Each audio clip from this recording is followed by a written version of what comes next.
बहुत बहुत स्वागत है आप सभी लोगों का हमारे यूट्यूब चैनल में। आज की इस वीडियो में हम लोग अर्धवार्षिक परीक्षा 11 की अर्धवार्षिक परीक्षा जो कि सामान्य हिंदी का उसका जो पेपर देखेंगे और उसका हल भी देखेंगे। ठीक है, तो बने रहिए इस वीडियो में। इसमें चलिए आगे बढ़ते हैं। यहाँ से कुछ निर्देश दिया गया है, वो आप पढ़ते रहिएगा। आगे बढ़ते हैं। चलिए पहले समय देख लेते हैं। समय 3 घंटा 15 मिनट है। चलिए यहाँ खंड क दिया है, क्या दिया है? खंड क में दिए हैं बहुविकल्पी प्रश्न। तो पहला बहुविकल्पी प्रश्न क्या है? भूले बिसरे चित्र के रचनाकार हैं। भूले बिसरे चित्र के रचनाकार हैं। ऑप्शन ए दिया है भगवती चरण वर्मा, ऑप्शन बी दिया है गुलाब राय, ऑप्शन सी दिया है वियोगी हरि और ऑप्शन डी दिया है रामचंद्र शुक्ल। इसमें बताना है कि भूले बिसरे चित्र के रचनाकार कौन हैं। जल्दी बताइए कमेंट में। तो भूले बिसरे चित्र के रचनाकार कौन हैं? भगवती चरण वर्मा। कौन है? भगवती चरण वर्मा। चलिए आगे बढ़ते हैं। इसमें थोड़ा पेपर में पहले से कुछ ट्रिक लगा है जो कि गलत है। मैं यहाँ पे सही ट्रिक लगा देता हूँ। मुंशी प्रेमचंद्र द्वारा संपादित पत्र है, यानी मुंशी प्रेमचंद्र द्वारा कौन सा निम्न में से संपादित पत्र है? पहला दिया है हंस, दूसरा दिया है माधुरी, तीसरा दिया है प्रताप और चौथा दिया है सरस्वती। तो कौन सा होगा? ऑप्शन ए बिल्कुल सही हो जाएगा, हंस। ये मासिक पत्रिका है, हंस का ये संपादन किए हैं। चलिए आगे बढ़ते हैं। चिंतामणि की गद्य विधा है, यानी चिंतामणि जो है किस विधा की है? निबंध विधा की है, कहानी विधा की है, जीवनी विधा की है या डायरी विधा की है? इसकी विधा को बताना है कि जो चिंतामणि है कि गद्य विधा क्या होगी।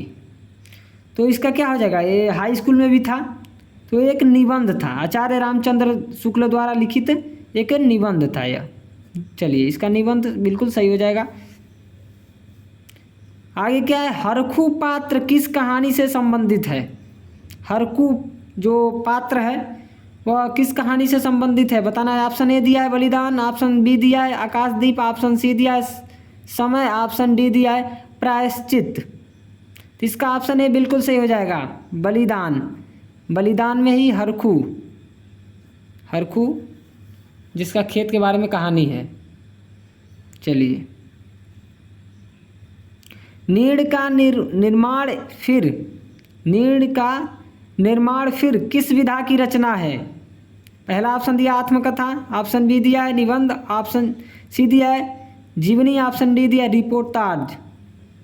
बताने कि नीड़ का निर्माण फिर किस विधा की रचना है? तो नीड़ का निर्माण फिर आत्मकथा विधा की रचना है। किसकी? आत्मकथा विधा की। चलिए अगला क्वेश्चन है आलखंड का दूसरा नाम है। पहला ऑप्शन दिया है विशलदेव रासो, ऑप्शन बी दिया है परमाल रासो, ऑप्शन सी दिया है खुमान रासो और ऑप्शन डी दिया है हमीर रासो।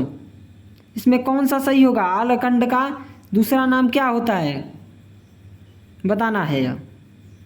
तो इसका ऑप्शन बी बिल्कुल सही हो जाएगा, परमाल रासो। ऑप्शन बी बिल्कुल सही हो जाएगा, परमाल रासो।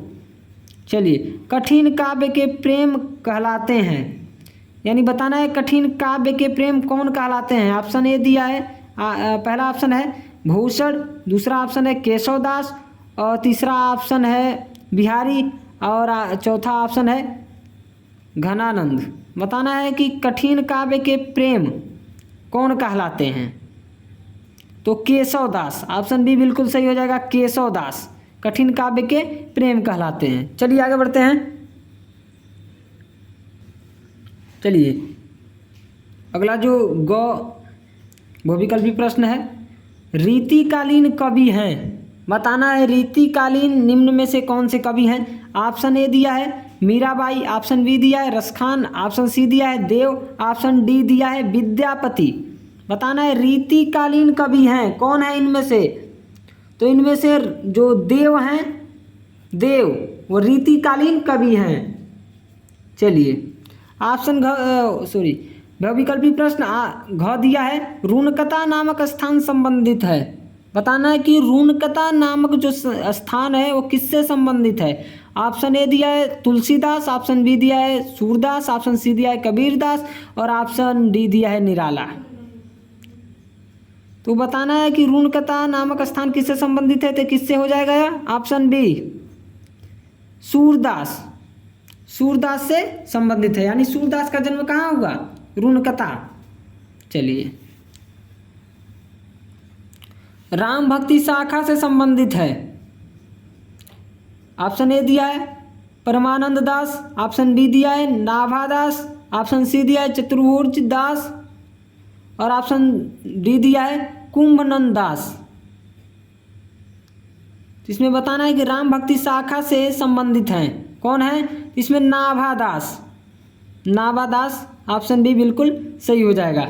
चलिए इसके बाद सब तीसरा प्रश्न क्या कह रहा है ये देखते हैं।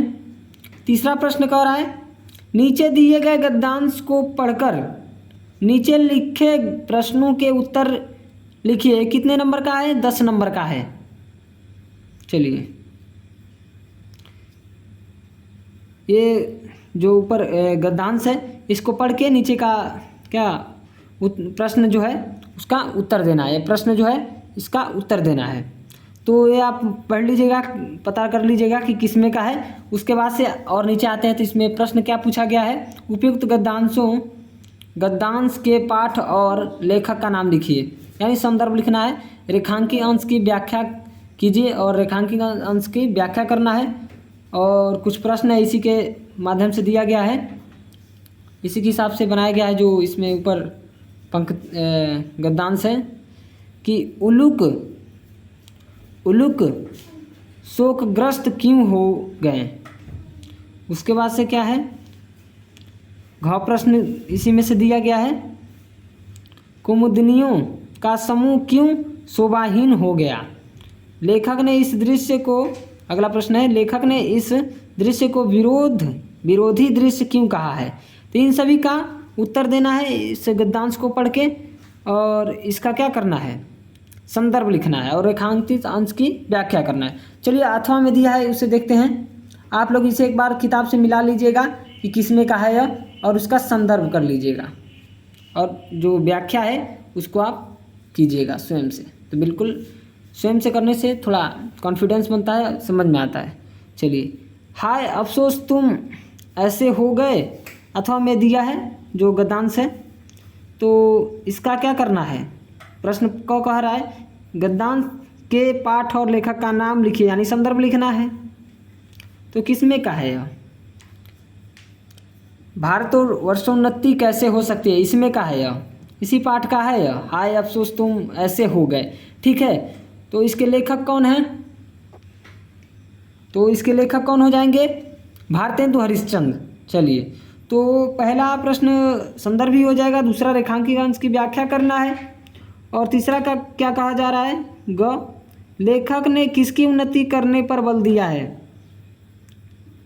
ठीक है, और घ वाला क्या हो जाएगा, घ प्रश्न क्या कह रहा है कि लेखक ने किस पर भरोसा न करने की बात कही है। तो अंग्रेजी भाषा इसी से मिल जाएगा आपको उत्तर पढ़ने पे, परदेसी भाषा और परदेसी वस्तुओं का भरोसा मत नहीं करने का कहा है, इसी पर बल दिया है।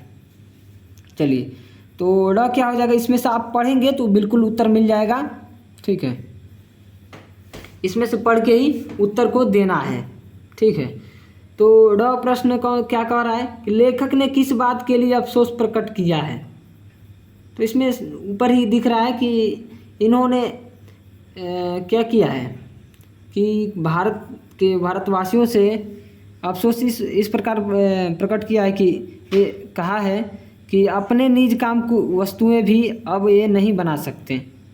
ऐसा उन्हें अफसोस हो रहा है कि ये भारतवासी ऐसे हो गए हैं अब कि अपने निज काम के, यानी जो रोज़ के काम में प्रयोग की जाने वाली वस्तुएं हैं वो भी नहीं बना सकते हैं ये, तो ऐसा ये अफसोस कर रहे हैं। तो आप ऐसे पढ़ेंगे तो इसका उत्तर बिल्कुल मिल जाएगा। ठीक है, चलिए आगे देखते हैं। आगे चौथा प्रश्न क्या कह रहा है कि निम्नलिखित पदयांश के आधार पर दिए गए प्रश्नों की उत्तर दीजिए।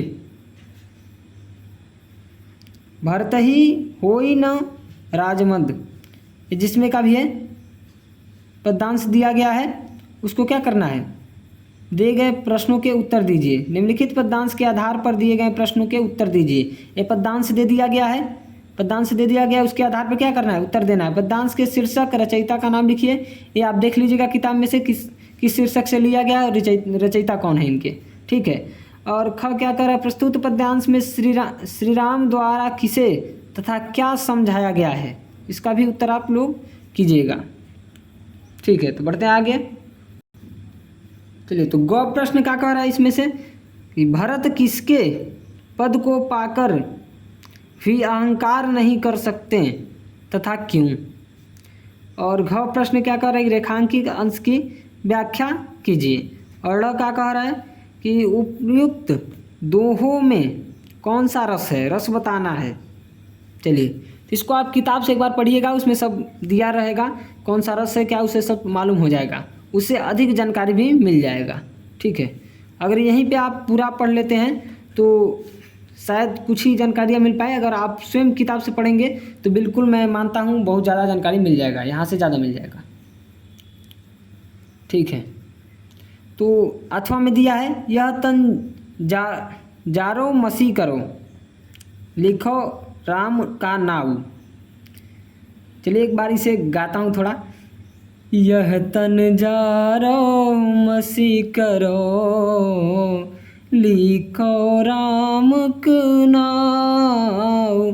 यह तन जारो मसी करो, लिखो राम का नाऊ। लेखड़ी करो करंक की, लिखी लिखी राम पठाऊं। कबीरा लिखी लिखी राम पठाऊं। चलिए, तो आपसे प्रश्न को क्या कह रहा है कि पद्यांश के शीर्षक और कवि का नाम लिखिए। पद्यांश के शीर्षक और कवि का नाम लिखिए। तो शीर्षक क्या हो जाएगा, साखी हो जाएगा, और कवि का नाम क्या हो जाएगा, कबीरदास जी।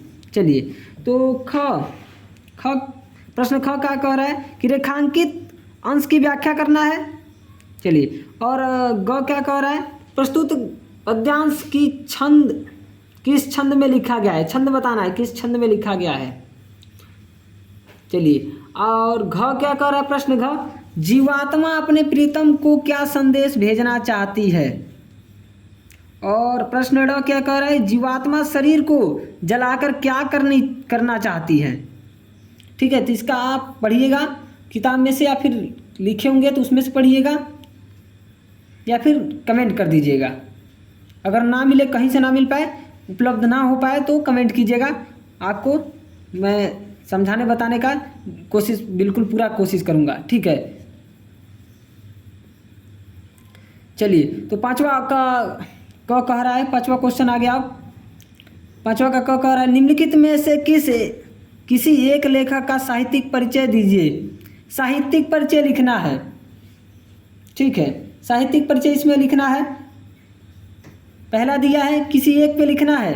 पहला दिया है महावीर प्रसाद द्विवेदी, दूसरा दिया है भारतेंदु हरिश्चंद्र, तीसरा दिया है डॉक्टर संपूर्णानंद, चौथा दिया है पूर्ण सिंह। तो आप इसमें से किसी का भी दे सकते हैं साहित्यिक परिचय। चलिए आगे बढ़ते हैं।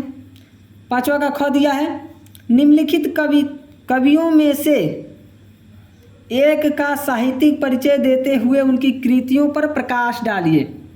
यानी उनकी कृति जो रचना की है उन पर प्रकाश डालना है।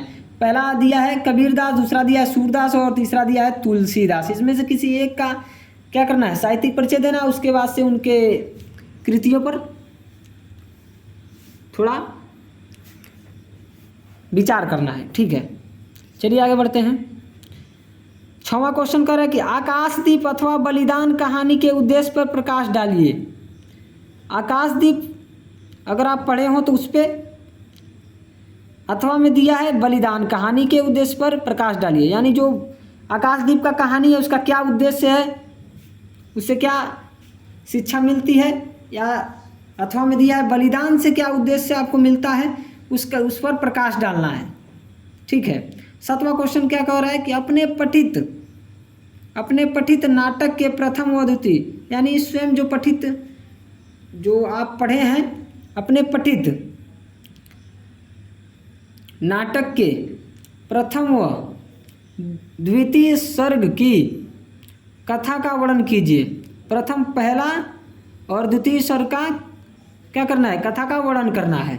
जो आप पढ़े हों, स्वपठित जो भी हो आपके द्वारा, उसका प्रथम सर्ग और दूसरे सर्ग का कथा का वर्णन करना है। चलिए खंड ख आ गया। अब खंड ख का 8वां प्रश्न क्या कह रहा है कि दिए गए संस्कृत गद्यांश का संदर्भ सहित हिंदी में अनुवाद कीजिए। संदर्भ सहित हिंदी में अनुवाद कीजिए। तो ये इतना दिया है, क दिया है, ठीक है। इसका आप लोग अनुवाद देख लीजिएगा, ठीक है। अगर ना मिलता है कहीं से तो कमेंट कर दीजिएगा, वहाँ पे ज़रूर प्रोवाइड कराया जाएगा। चलिए अथवा में दे दिया है, एक और गद्यांश दे दिया है। इसका संदर्भ अथवा में भी कर सकते हैं, ठीक है। तो चलिए आगे बढ़ते हैं। ख दिया है इधर, का हो गया। अब ख देखते हैं। ख दिया है, दिए गए संस्कृत पद्यांश का संदर्भ सहित हिंदी में अनुवाद कीजिए। जो नीचे पद्यांश दिया गया इसका क्या करना है, संदर्भ सहित हिंदी में अनुवाद करना है। इस ये दे दिया है, उसके अथवा में भी दिया है, इसमें से किसी एक का करना है, ठीक है। तो इसका संदर्भ भी लिखना है और जो इसका हिंदी अनुवाद भी लिखना है। तो इसका देख लीजिएगा, ठीक है। बढ़ते हैं आगे। प्रश्न 9 क्या कह रहा है कि निम्नलिखित मुहावरों और लोकोक्तियों में से किसी एक का अर्थ लिखते हुए वाक्य प्रयोग कीजिए। किसी एक का अर्थ लिखना है। पहला दिया है, क दिया है अपना हाथ जगन्नाथ, और ख दिया है अंगूर खट्टे हैं, और ग दिया है आंखें चार हो जाना, आंखें चार होना, और घ क्या दिया है, ग क्या दिया है आंखें चार होना, और घ क्या दिया है 9 2 11 हो जाना। तो बिल्कुल ये आसान है, भाग जाना, ठीक है। तो इस पर आपको एक वाक्य प्रयोग कर देना है, ठीक है। चलिए इसमें से आप देख लीजिएगा क्या होगा, इसका जो मुहावरे और लोकोक्तियाँ हैं और उसका वाक्य प्रयोग कर लीजिएगा। चलिए तो प्रश्न 10वां का क्या कह रहा है कि निम्नलिखित शब्दों के संधि विच्छेद के सही विकल्प का चयन कर लिखिए। यानी जो नीचे दिए गए जो पहला दिया है अभिलेषा का संधि विच्छेद है, यानी इसका संधि विच्छेद क्या होगा, अखिलेशा। निम्नलिखित शब्दों के संधि विच्छेद के सही विकल्प का चयन कर लिखिए। तो पहला क्या दिया है अखिलेशा, अखिलेशा का संधि विच्छेद है। क दिया है अखिल प्लस एस, और ख दिया है अखिल प्लस इस, और ग दिया है अखिल प्लस इस, और घ दिया है अखल प्लस इस। इसमें से बताना है कि क्या अखिलेशा का संधि विच्छेद क्या होगा, ठीक है।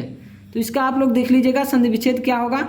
इत्यादि का संधि विच्छेद क्या संधि विच्छेद है, इसमें से बताना है कि इत्यादि का संधि विच्छेद क्या होगा।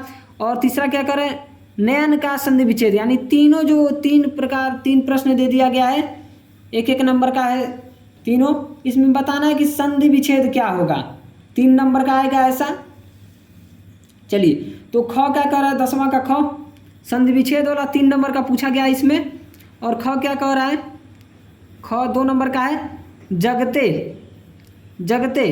निम्नलिखित ख क्या कर रहा है 10वां का, निम्नलिखित शब्दों की विभक्ति और वचन का चयन कीजिए। यानी इसका विभक्ति और वचन का चयन करना है विकल्पों के माध्यम से। तो जगते का क्या बताना है, विभक्ति बताना है और वचन बताना है, और सरिताम का क्या बताना है, विभक्ति बताना है और वचन बताना है, ठीक है। तो इसको आप देख लीजिएगा। बढ़ते हैं आगे। चलिए तो 11वां का क क्या कह रहा है, निम्नलिखित शब्द युग्मों का सही अर्थ चुनकर लिखिए। निम्नलिखित 11वां का कह रहा है निम्नलिखित शब्द युग्मों का सही अर्थ चुनकर लिखिए। पहला है पाक पाग, ठीक है, ऑप्शन दिया गया है इसमें पाक पाग, ऑप्शन क है पकना और पागना, ऑप्शन ख दिया है पाकिस्तान और अफगानिस्तान। चलिए, ऑप्शन ग दिया है पवित्र और पैर, और ऑप्शन घ दिया है पका हुआ और पगड़ी। चलिए, तो इसको आप करते रहिएगा, ना समझ में आए तो मैंने कहा है ज़रूर कमेंट एक बार कीजिएगा, मैं पूरा कोशिश करूँगा। ठीक है, तो दूसरा क्या है, 11वां का दूसरा क्या है, सर सर। इसका क्या करना है, शब्द युग्मों का सही अर्थ चुनकर नीचे से लिखना है कि इसमें से क्या होगा, चुनकर ऑप्शन में लगाना है। तो आप दूसरा का क दिया है सिर और मस्तक, इस शब्द का है सिर और मस्तक, और ख दिया है वाण और तालाब, और ग दिया सिर और महोदय, और घ दिया तालाब और सिर। यानी जो ये शब्द है सर और सर, ठीक है, इस शब्द युग्मों का सही अर्थ पता करना है कि इसका क्या अर्थ होगा, इसका क्या अर्थ होगा। तो नीचे इस विकल्प के माध्यम से बताना है कि किसका कौन होगा। चलिए, तो आगे बढ़ते हैं। ख क्या कहा जा रहा है, निम्नलिखित शब्दों में से किसी एक शब्द के दो अर्थ लिखिए। पहला है कर, दूसरा है अमृत, और तीसरा है अज। तो इसका क्या करना है, शब्द के दो अर्थ लिखना है। चलिए, तो गो का क्या हो जाएगा, निम्नलिखित वाक्यांशों में से किन्हीं दो के लिए एक शब्द लिखिए। किन्हीं दो के लिए एक एक शब्द लिखिए। यानी इतना बड़ा वाक्य दिया, इसको एक शब्द में क्या कहेंगे। तो पहला दिया है दोपहर के बाद का समय, दूसरा दिया है पैर से जल पीने वाला, पैर से जल पीने वाला, तीसरा क्या दिया है सिर से पांव तक। इसका क्या करना है, एक शब्द में लिखना है, एक शब्द में। इसमें से कितना करना है, दो करना है। निम्नलिखित वाक्यांशों में से किन्हीं दो के लिए एक शब्द लिखिए। दो ही बस करना है, कोई दो करना है। चलिए, घ क्या कह रहा है कि निम्नलिखित में से किन्हीं दो वाक्य को शुद्ध करके लिखिए। पहला दिया आपको दवा लेना चाहिए, और दूसरा दिया मुझे भारी दुख हुआ। तीसरा दिया 100 रुपया प्राप्त, तीसरा दिया 100 रुपया प्राप्त हुआ। तीसरा क्या दिया है, 100 रुपया प्राप्त हुआ। इसमें क्या करना है, किन्हीं दो वाक्य को शुद्ध करके लिखना है। चलिए, 12वां का क क्या कह रहा है, श्रृंगार अथवा हास्य रस की उदाहरण सहित परिभाषा लिखना है। 2 नंबर का है श्रृंगार अथवा हास्य रस। श्रृंगार का लिखना है या तो हास्य रस का उदाहरण सहित परिभाषा लिखना है, 2 नंबर का है। और 12वां का ख क्या कह रहा है कि यमक अथवा उपमा अलंकार की सोदाहरण यानी उदाहरण सहित परिभाषा लिखिए। कितना है, 2 नंबर का है। यमक अथवा उपमा अलंकार की सोदाहरण परिभाषा लिखिए, यानी उदाहरण सहित परिभाषा लिखिए। चौपाई या सोरठा छंद की उदाहरण सहित परिभाषा लिखिए। नहीं तो चौपाई का लिखना है, नहीं तो सोरठा का लिखना है, ठीक है। और उदाहरण भी देना है, तो कितने नंबर मिलेंगे, 2 नंबर। चलिए, 13वां क्वेश्चन क्या है, किसी बैंक के प्रबंधक को कोई व्यवसाय करने या कार खरीदने या कंप्यूटर शिक्षा या चिकित्सा शिक्षा हेतु या ऋण प्राप्ति के लिए एक आवेदन पत्र लिखिए। यानी बैंक के प्रबंधक को इसमें से किसी विषय पर क्या करना है, आवेदन पत्र लिखना है। तो पत्र लिखना शायद आप लोग जानते होंगे, अगर नहीं जानते हो तो फिर भी कमेंट कीजिएगा, और नहीं तो आप जो किताब पढ़ते हैं उसमें ज़रूर दिया होगा। एक बार थोड़ा कोशिश कीजिएगा, बिल्कुल समझ में आएगा। और थोड़ा कहीं भी दिक्कत हो रहा है तुरंत कमेंट कीजिएगा, पत्र लेखन का एक वीडियो भी डाल दिया जाएगा। लेकिन किताब से आप देखिएगा, बिल्कुल समझ में आ जाएगा। चलिए, अथवा में दिया है क्या, अपने जिले के 13वें के अथवा में दिया है, ये 6 नंबर का है। अपने जिले के जिला विद्यालय निरीक्षक या प्रबंधक को एक पत्र लिखिए जिसमें उनसे अपने विद्यालय में हिंदी शिक्षक या लिपिक की नियुक्ति हेतु निवेदन किया गया हो। ठीक है, तो इसको भी करना है, अथवा में है यह, नहीं तो ऊपर वाला नहीं तो नीचे वाला, कोई भी किया जाए तो 6 नंबर का है, 6 नंबर मिलेगा। 14वां लास्ट क्वेश्चन है लगभग, हाँ 14वां जो लास्ट क्वेश्चन है हमारा, निम्नलिखित में से किसी एक विषय पर अपनी भाषा शैली में निबंध लिखिए। अपनी भाषा शैली में क्या करना है, निबंध लिखना है। निम्नलिखित में से किसी एक पर का क्या दिया है, भारत में वैज्ञानिक प्रगति, और ख दिया है संचार माध्यम और आधुनिक मनुष्य, और ग दिया है व्यावसायिक शिक्षा का महत्व, और घ दिया है साहित्यिक और समाज, साहित्य और समाज। घ क्या दिया है, साहित्य और समाज, और ड दिया है भारत में पर्यटन विकास। चलिए तो बहुत बहुत धन्यवाद आप सभी का हमारे YouTube चैनल से जुड़ने के लिए। अगर वीडियो अच्छा लगा तो चैनल को सब्सक्राइब कर लीजिएगा। चलिए एक बार आपको हम दिखा देते हैं, वैसे चाहे तो आप स्क्रीनशॉट ले सकते हैं।